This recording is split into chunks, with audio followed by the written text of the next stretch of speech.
Hello, everyone, and welcome into another edition of Just Another Year Chicago. This is the Chicago Bulls edition with the season coming up. And today I'm joined by basketball guru, NBA analyst, Chicago Bulls specialist, and now my co-host, Nick Barr. How you doing today, Nick? Got the official co-host tag. Oh man, I'm feeling fantastic. Thank you for that intro. That was one of the better intros I've had. And not to brag, but I did play high school sports, so that is a compliment, my friend. Hey man, I'm just happy to be here. Kind of feel that crisp air here in Chicago today. That means the horns are coming, baby. Bulls season's back. That's what I'm thinking about. But with that being said, a little bit of a dead period, Tony. I think we can both admit that. But we don't want to cut you short on any Bulls content. So we're pulling out the grab bag, and Tony, I'll let you take it from here. Yeah, absolutely. I think we got some pretty good topics. I will say I was a little nervous coming in. I was like, it is that weird dead period because it's after free agency, right before the season. It's not even preseason yet. No one's doing anything. No one's moving. Football's come around. So today we're basically just be hitting on a few Chicago Bulls stories floating around the end of the offseason. We're kind of going to be touching on this is disgusting and insulting Bulls prediction by ESPN. Joakim Noah night. They announced they're going to honor Joakim Noah this season, and a couple other stories. It's actually just one, and I think it's a pretty cool topic. So stick around to the end. You'll see that.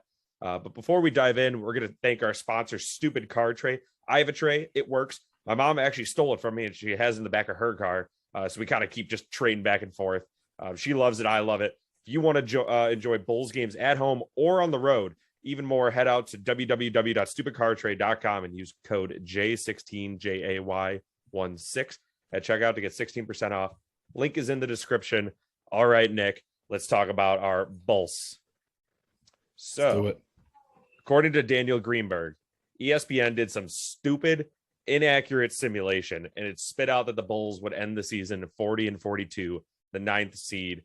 It was behind a paywall. I didn't see if they probably won the play-in or something. I don't know. Nick, if you know, you can go into it more. But my biggest argument against this prediction is that the Bulls were on pace to be around 500 last year. So around this prediction, I'd say, heading into the All-Star break, right before the trade deadline. They obviously made a couple trades, and they dealt with a lot of injuries. And not a lot of injuries, but enough to definitely hurt them. And they lost an absurd amount of games. We remember that stretch right after the All-Star break. We got Vooch. We're all excited. And then I don't think they won a game for almost a month. This team is so much better than last year. So much better. They have a hard schedule early on, I will say. That November stretch, we touched on our Bulls schedule breakdown. They play the Lakers, the Clippers, just everyone from the West Coast, except for the Sacramento Kings, which would have been a nice little break. But they are definitely in the weakest division in basketball. I'm pretty sure that's accurate. Outside of the Bucks, obviously, NBA champions, but the Pistons, the Pacers, and the Cavaliers. We're the second best team in the division by default. So Nick, what do you think of this prediction? Yeah, and I gotta say, Tony, it's weird hearing you say Bucks NBA champions. It's weird, man. And hey, listen, I'm happy for them, but we're on to the next. I mean, here's the deal. Bucks are gonna be better. That's fine. I can swallow that. They won the ship. They deserved it. I absolutely refuse to believe that the Knicks are ever going to be a better basketball team than us ever again. Something about all the turmoil, them being the other big market team, in the NBA, that, it's always the Bulls and the Knicks. Like, that's what makes the game greater. If they're better, we're like, I don't know about that. I just feel as though, Bucks, Celtics, even the Heat got a lot better with Kemba.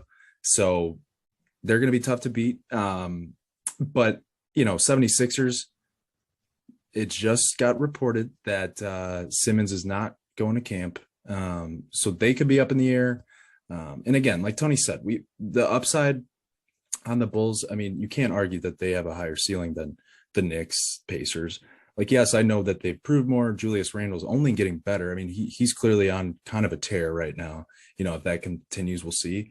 Hawks can be tough, but really, I don't see many teams with a higher ceiling than the Bulls, especially going from last season to this season. So the whole 40-42, I've seen some others floated around there, with them finishing around 10 games above. I like to think those are a little bit more accurate, but we'll see. This is ESPN.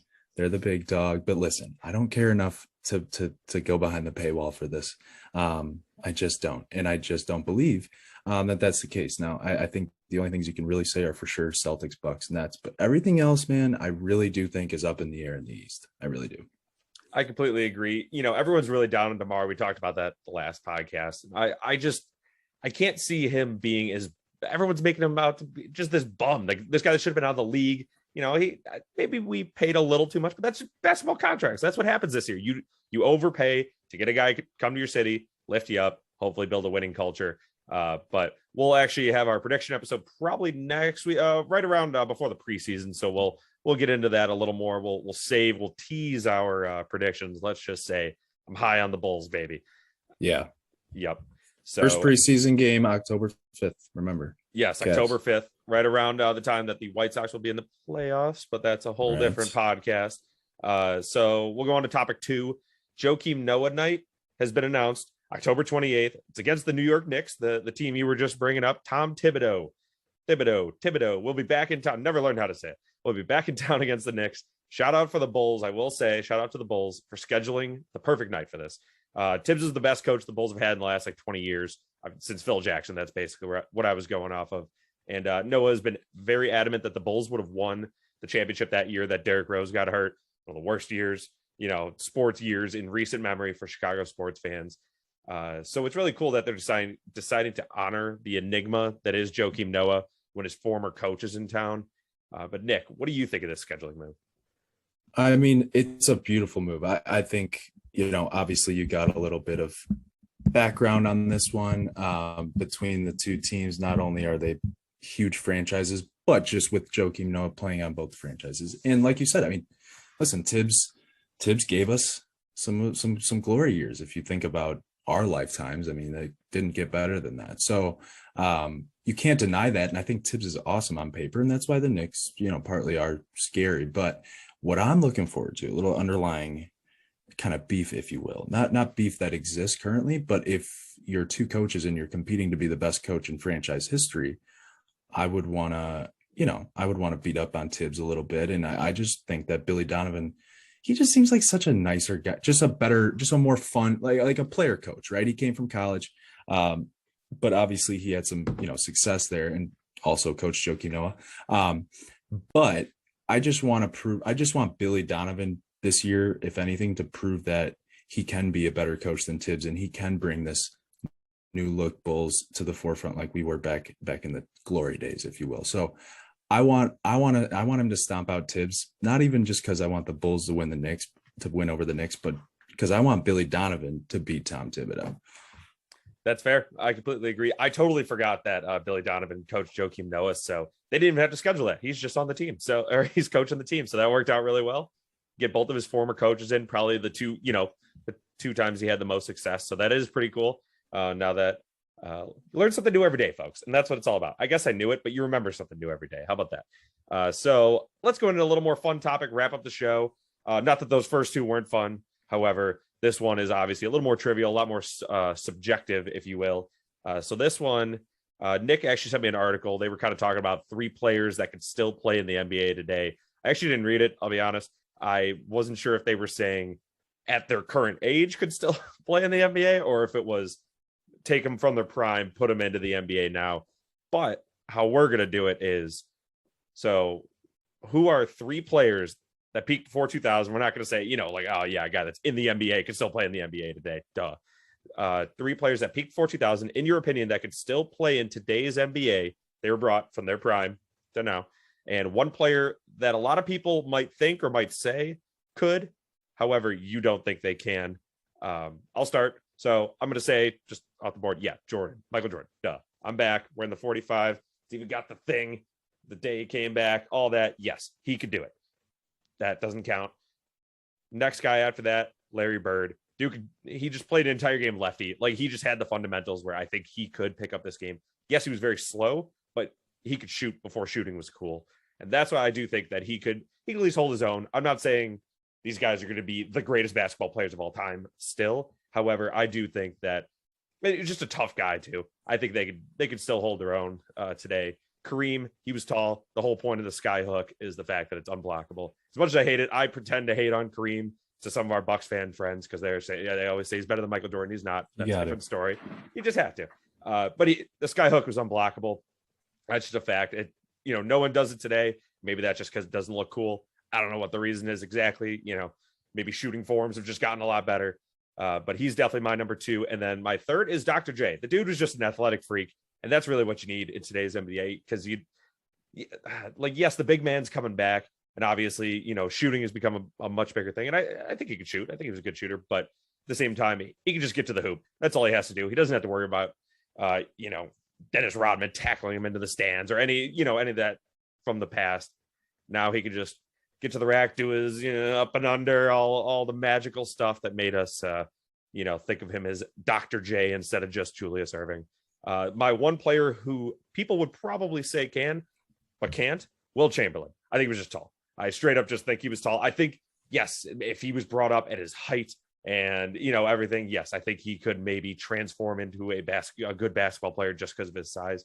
However, I think it'd be a lot harder for him because I truly think he was just taller and bigger than everyone else at a time when everyone was short, everyone was slow. There was no 3-point line. It just kind of is what it is. So Nick, what do you think of all this? Okay. So I'm going to be completely transparent with our fans and you.